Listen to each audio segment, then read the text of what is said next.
সুপ্রিয় ভিউয়ার্স, সকলকে শুভকামনা নিয়ে শুরু করছি আজকের ভিডিও। আপনারা এই মুহূর্তে যে দোকানটি দেখতে পাচ্ছেন, এটি হচ্ছে ফকিরহাটে অবস্থিত একটি চায়ের দোকান এবং আমরা প্রায়শই চায়ের দোকানটায় এসে আড্ডা দিই।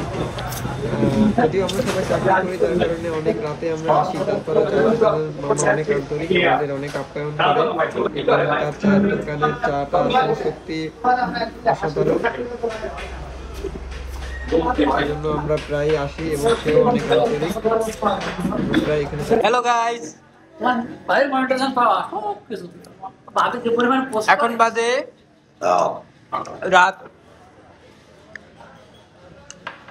12:14। এখন আমরা আছি ফকিরহাট, খুলনার সেরা চায়ের দোকান। যদিও আমাদের অবশ্য অলমোস্ট চা প্রায় খাওয়া শেষ হয়ে গেছে, আমরা চেষ্টা করি মাসে একদিন হলেও এখানে হাজিরা দিতে।